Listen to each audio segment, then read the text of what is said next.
La muerte del Papa Francisco II estremeció al mundo como una ola oscura sobre un mar quieto. No fue súbita, pero sí profundamente inquietante. Murió en la noche del Viernes Santo, en su aposento sellado dentro del Palacio Apostólico. No dejó mensaje, testamento ni últimas palabras. Sus ojos, cuentan los monseñores que lo hallaron, estaban abiertos y fijos en el crucifijo que colgaba torcido sobre su cama. Nadie pudo explicarlo. Su boca tenía restos de ceniza y mirra, sustancias que no deberían haber estado allí. El cónclave fue convocado con una rapidez y rigidez que no se veía en siglos. Más de 100 cardenales fueron llamados desde los rincones más apartados del mundo. Roma, por aquellos días, parecía cubierta por una niebla perpetua, incluso bajo el sol del mediodía. Las palomas abandonaron San Pedro. Las campanas sonaban con un retardo sutil, como si algo se interpusiera entre el bronce y el eco. El cardenal Angelo Severini, prefecto de la Congregación para la Doctrina de la Fe, fue uno de los primeros en llegar.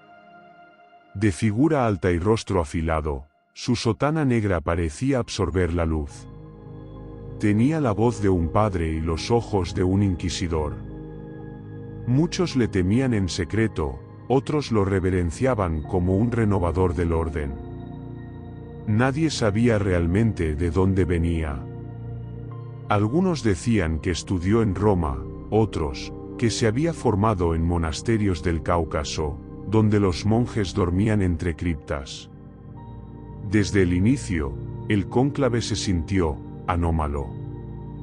Las habitaciones asignadas en la Domus Sanctae Martae estaban selladas con ritos y vigiladas con celo, pero algunos cardenales empezaron a reportar cosas extrañas: un crucifijo boca abajo al amanecer, manchas de aceite oscuro en las cortinas, cantos ahogados que se escuchaban bajo el piso de mármol.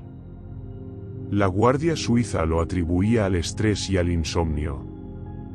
Pero para el cardenal Tomás Velasco, era diferente. Velasco había llegado desde Toledo, un teólogo de mediana edad y espiritualidad ascética. Se mantenía alejado de los juegos de poder. En las reuniones del sínodo solía guardar silencio, pero siempre observaba. En las primeras 2 noches, comenzó a experimentar pesadillas que parecían traspasar el sueño. Veía la Capilla Sistina desbordada por una raíz negra que brotaba desde el altar. Cardenales sin rostro se inclinaban ante un trono de obsidiana. Voces guturales recitaban pasajes que él reconocía, pero en versiones distorsionadas del Evangelio. Cada vez que despertaba, hallaba una cruz trazada en ceniza en la puerta de su cuarto. Al principio pensó que era una broma. La tercera noche, la cruz estaba invertida. En los pasillos, los murmullos se intensificaban. Algunos cardenales habían empezado a agruparse en círculos de afinidad, como si obedecieran alianzas invisibles. Las votaciones preliminares no llegaban a consenso. Algunos nombres surgían con fuerza: el carismático Vetra, el severo Ling de Corea, el contemplativo Muñoz de Colombia, pero ninguno lograba la mayoría. Excepto Severini. Siempre estaba cerca, pero nunca era el más votado. Como si estuviese esperando. Las misas privadas se volvieron breves. Las confesiones entre cardenales cesaron. El aire en la Capilla Sistina era espeso, y algunos juraban sentir una presión invisible sobre el pecho al entrar. Un diácono, que ayudaba en la logística, desapareció sin dejar rastro. Se dijo que había desertado, pero su pasaporte y su ropa seguían en su habitación. Una nota, escrita en latín vulgar, fue encontrada debajo de su colchón. Solo decía: non sunt soli. Aperuerunt portas erratas. No están solos. Han abierto las puertas equivocadas. En medio de este clima asfixiante, Severini se mostraba sereno. Caminaba entre los demás como un pastor entre ovejas al borde del abismo. Había estado en muchos cónclaves, pero nunca como este. Cada paso que daba, parecía darlo sobre un suelo que solo él conocía. Velasco, a pesar de sus visiones, no hablaba. Solo escribía en un cuaderno secreto, donde anotaba los símbolos que veía en sus sueños y las frases que escuchaba en el velo entre el sueño y la vigilia. Sintió, en lo profundo de su espíritu, que algo más que el futuro de la Iglesia se estaba decidiendo en ese conclave. Al séptimo día, el cielo sobre Roma se tornó rojo durante el atardecer. No por una tormenta, ni por la contaminación. Los fieles lo vieron. Las noticias internacionales no lo reportaron. Pero dentro de los muros del Vaticano, muchos entendieron el mensaje. Las puertas del silencio se habían cerrado sobre ellos. Y algo antiguo y sin nombre, estaba esperando que alguien las abriera desde dentro. El octavo día amaneció sin sol. Nubes negras descansaban inmóviles sobre la ciudad del Vaticano, como si los cielos se negaran a mirar lo que sucedía abajo. La Capilla Sistina, sellada desde adentro, se tornó un claustro de susurros, traiciones mudas y miradas pesadas. El cardenal Tomás Velasco llevaba noches sin dormir. Las pesadillas ya no lo visitaban solo al dormir. Ahora aparecían entre parpadeos, al fondo de los frescos de Miguel Ángel, en los reflejos del agua bendita, en el eco de las oraciones. A veces, al cerrar los ojos, escuchaba claramente una oración en lengua antigua: Aperi portas inferni, veni lux falsa.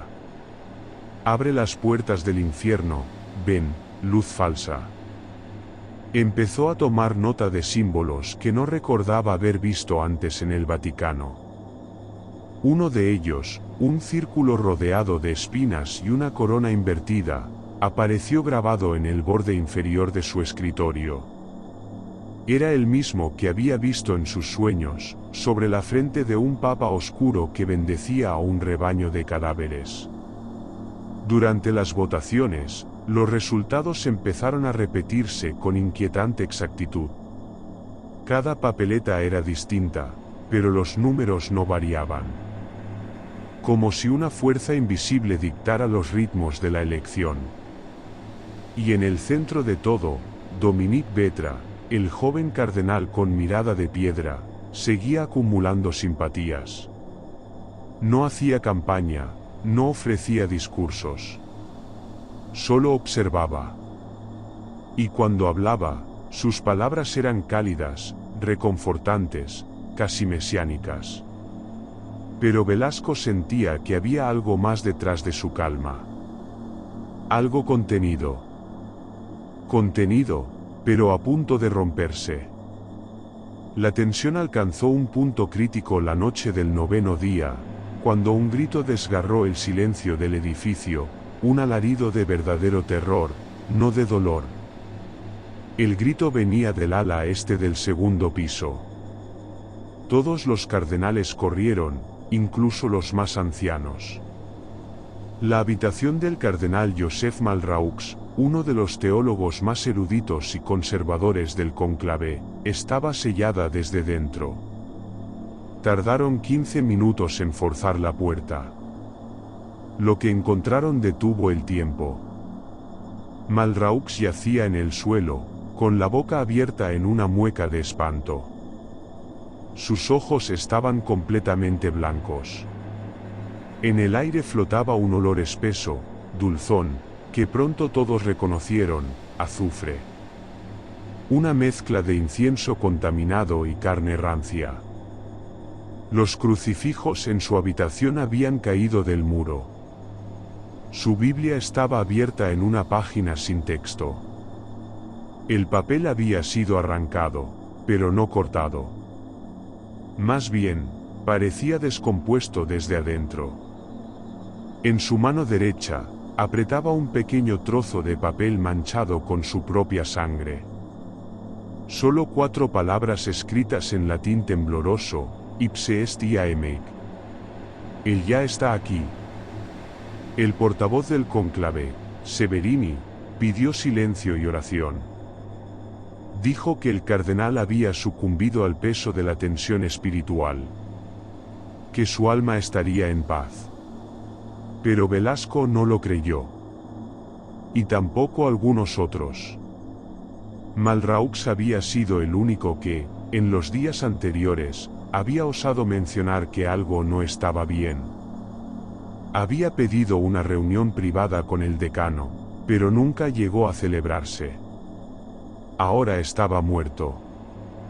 Y su celda olía a infierno. Esa noche, Velasco soñó con él. Estaba de pie en los pasillos del Vaticano, pero todo estaba en ruinas. Las paredes lloraban sangre, y los frescos de la Capilla Sistina se movían. Los santos se arrancaban los ojos. En el centro del altar, estaba Malraux, desnudo, marcado por símbolos que Velasco no entendía, con un agujero negro donde antes había estado su corazón. «Aún puedes detenerlo», dijo el cadáver, sin mover la boca, «pero no confíes en el cordero que se disfraza de pastor. Uno de ustedes es más que cómplice. Él es el arquitecto». Velasco despertó jadeando. Corrió a la capilla privada, donde rezó por horas. Pero la paz no llegó. Solo un murmullo, casi un pensamiento que no era suyo. «Tú también has sido elegido». Durante el desayuno, Severini se acercó a él. Le ofreció una sonrisa cordial. «Tomás, he notado que estás perturbado. ¿Te sientes bien? ¿Crees que lo que pasó con Malraux fue natural?» «Natural o no», respondió Severini, mirándolo fijamente, «lo importante es que no debemos permitir que el miedo nuble el juicio del Espíritu Santo». Velasco no dijo nada. Pero por primera vez, sintió frío al estar junto a Severini. Y por primera vez también, sospechó que la podredumbre venía desde el mismo corazón del cónclave. El 10º día del cónclave amaneció sin campanas. La plaza de San Pedro estaba vacía, sellada por razones de seguridad. Pero dentro, los cardenales lo sabían, ya nadie estaba a salvo. El cadáver de Malraux fue retirado en silencio y enterrado sin ceremonia. Nadie volvió a mencionar su nombre en voz alta. Lo más perturbador fue que, tras su muerte, muchos cardenales empezaron a hablar con una extraña lucidez, como si una capa de letargo se hubiera levantado de golpe. Algunos comenzaron a murmurar de símbolos, de sueños similares, de voces que susurraban en las paredes del Vaticano. Uno de ellos, el cardenal Lin, reveló a Velasco que en sus pesadillas, Vetra aparecía como una criatura alada, coronada de luz negra, sus ojos quemando como carbones encendidos. Otro, Muñoz, confesó que al tocar el relicario del cónclave, había sentido que la madera respiraba. Todos tenían miedo, pero nadie lo decía públicamente. Y sin embargo, todos seguían votando. Y Vetra seguía ganando votos. Cada nuevo escrutinio era más rápido, más exacto. Las papeletas parecían escribirse solas. La presión en el aire era tan intensa que algunos cardenales comenzaban a sangrar por la nariz durante las votaciones. Nadie hablaba de ello.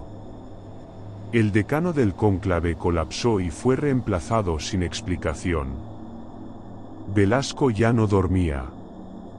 No comía. Solo escribía. Sus anotaciones se habían transformado en una maraña de signos, frases en idiomas que no conocía y dibujos que parecía haber hecho con los ojos cerrados. Una figura se repetía, una silla vacía rodeada por cuervos.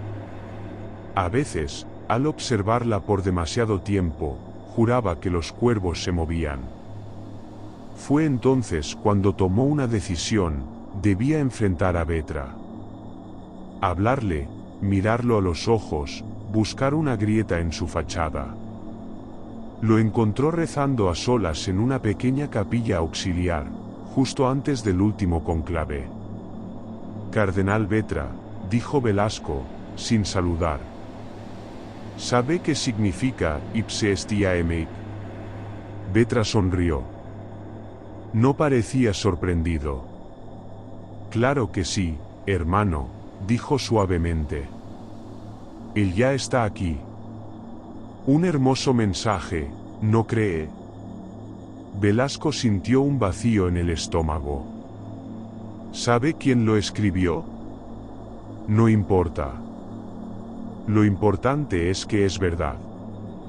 Y entonces ocurrió algo imposible: las velas se apagaron solas, la puerta de la capilla se cerró con un golpe seco, y una sombra cruzó el rostro de Vetra, pero los ojos le brillaban. «He visto cosas en mis sueños», dijo Velasco, temblando. «Cosas que no son de este mundo. Y aún así, estás aquí. ¿No te parece curioso? Tal vez, no todos los sueños son advertencias. Algunos son llamados». Velasco retrocedió. Pero Vetra solo se inclinó, como si lo bendijera. «Nos veremos después del humo blanco». La Capilla Sistina estaba en absoluto silencio. Todos sabían que era el momento decisivo. La votación final. Pero ya no era una elección, sino un juicio. Cada cardenal recibió su papeleta. La mayoría tenía la mano temblorosa. Una sensación pesada llenaba el recinto: no era fe, era fatalismo. Velasco se acercó a su sitio. Abrió su papeleta. Pero esta vez, ya estaba escrita. Solo 2 palabras: Dominique Vetra. No lo había hecho él. Nadie lo había hecho. Estaban todas igual. Los cardenales se miraron entre sí. Algunos se santiguaron. Otros lloraron en silencio. Pero nadie se rebeló. Todos depositaron el voto. El humo que salió de la chimenea fue blanco. En la plaza vacía, donde nadie esperaba, las palomas murieron en el aire. En la habitación donde el nuevo papa debía vestir por primera vez el blanco, Velasco entró sin saber por qué. Una fuerza lo atrajo. Y allí estaba Vetra. Solo. Sonriendo. Pero ya no era él. «Gracias, Tomás. Sin ti, no habría sido posible. El último en resistirse, eras tú». Velasco cayó de rodillas, el rostro blanco como la cera. «No, yo no, claro que sí», dijo Severini, apareciendo desde la penumbra. «Tú siempre has sido uno de nosotros. Solo necesitabas recordar». Velasco gritó. Pero ya no estaba en la Domus Sanctae Martae. El suelo bajo sus pies se volvió piedra caliente. Las paredes, oscuros vitrales. El mundo ardía en sombras. Y el nuevo papa, el anticristo coronado en seda blanca, comenzó a reír. La plaza de San Pedro volvió a llenarse, pero ya no como antes. El mundo, ajeno a lo que había ocurrido puertas adentro, celebraba la elección del nuevo Santo Padre. Los titulares hablaban de unidad, esperanza y renovación. Se referían a él como Francisco III, un gesto de continuidad, pero también una burla encubierta. Solo unos pocos dentro del Vaticano sabían la verdad. Velasco se movía como un fantasma por los pasillos sagrados. Había dejado de rezar. No porque hubiera perdido la fe, sino porque ya no sabía a quién le había rezado toda su vida. No sabía si su alma le pertenecía o si alguna vez lo había hecho. Las palabras de Severini seguían atormentándolo: tú siempre has sido uno de nosotros. No recordaba cuándo empezó. Solo que había soñado con una puerta. Una puerta con llamas talladas y 7 cerraduras. Y una voz le susurraba desde el otro lado: cuando se elija al siervo perfecto, las llaves se romperán. Y así ocurrió. Las primeras señales fueron discretas. Cambios sutiles en la liturgia. Supresión de ciertos pasajes bíblicos. Un reordenamiento del calendario eclesiástico. La cruz del nuevo Papa no tenía a Cristo crucificado, sino un símbolo circular, uno muy parecido al que Velasco había visto en sus pesadillas. Luego vino la Declaración, una encíclica que redefinía el pecado como resistencia al cambio espiritual global. Los cardenales aplaudieron de pie. Algunos lloraban. Otros se desvanecieron al instante. Poco a poco, el Vaticano dejó de ser el corazón de la Iglesia para convertirse en el núcleo de otra cosa. Los peregrinos comenzaron a reportar visiones extrañas, estatuas que sangraban, ángeles que lloraban fuego, cánticos en idiomas que nadie entendía, pero que todos repetían sin darse cuenta. Velasco quiso huir, pero algo lo retenía. Tal vez el deseo de redención. Tal vez la esperanza de encontrar a otro que recordara. Lo que encontró fue peor: la evidencia de que todo había sido planeado desde hace siglos. Textos ocultos en los archivos secretos. Evangeliarios heréticos que describían un papa de los abismos. Fragmentos de cartas entre santos que habían sido suprimidas. Una señal: la serpiente coronada que se arrastra hacia el trono de Pedro. Y entonces lo entendió. El Vaticano nunca fue un lugar sagrado. Fue una prisión. Un sello que contenía al anticristo. Cada papa anterior no era más que un centinela. Francisco III no había traído la corrupción. Había sido el que rompió la última cadena. La misa inaugural fue distinta. No hubo bendición urbi et orbi. No hubo Habemus Papam oficial. Solo un canto coral, monocorde, que se escuchó en todos los idiomas del mundo, sin explicación alguna. Los ciegos vieron, pero desearon no haberlo hecho. Los sordos oyeron, y se arrancaron los tímpanos. Velasco fue obligado a arrodillarse frente a él, como todos los cardenales. Francisco III vestía una sotana roja oscura. Sus ojos no eran humanos. Tampoco su voz. Tomás Velasco, dijo el nuevo Papa. Tú fuiste mi predecesor. Mi anunciador. Tú abriste las puertas. Tú sembraste el miedo. Yo no quería, balbuceó, sintiendo que la realidad se derrumbaba a su alrededor. Yo no, y aún así, lo hiciste.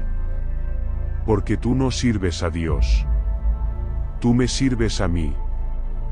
Velasco lloró. Pero no por miedo, sino porque en lo más profundo de su alma, sabía que era verdad.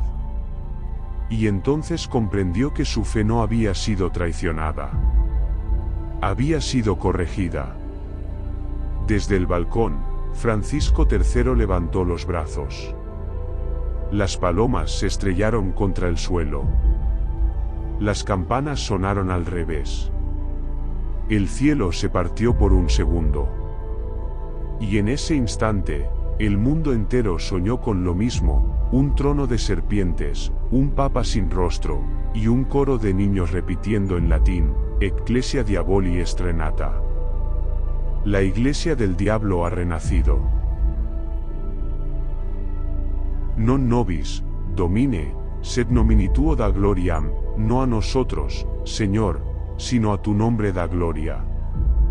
Las palabras resonaban en los corredores subterráneos del Vaticano, en una lengua muerta y una fe aún más muerta. Tomás Velasco caminaba descalzo, la sotana raída, las manos ensangrentadas por el ritual. Cada paso lo alejaba de lo humano. Cada palabra lo encadenaba más a su destino. Ya no era cardenal. Ya no era hombre. Era el custodio de los secretos que ya no se debían guardar. Porque todo había sido revelado.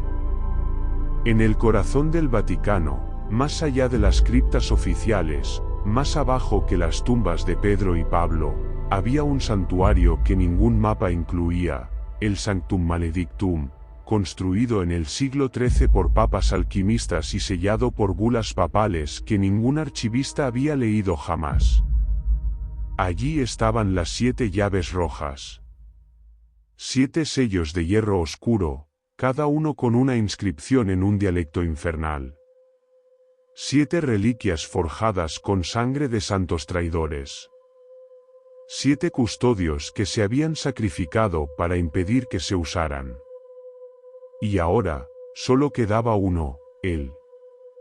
Velasco llegó ante el altar. Frente a él, las llaves flotaban en el aire como llamas detenidas. Cada una giraba lentamente, goteando un líquido espeso que no era sangre ni tinta. Eran memorias. Pedazos de verdad. Las tocó. Una por una. Primera llave, el rostro de Malraux antes de morir. Un ángel caído le arrancaba la lengua para evitar que hablara. Segunda llave, el juramento de Severini, hecho en un bosque de Polonia en 1945, cuando selló su alma a cambio de sabiduría eterna.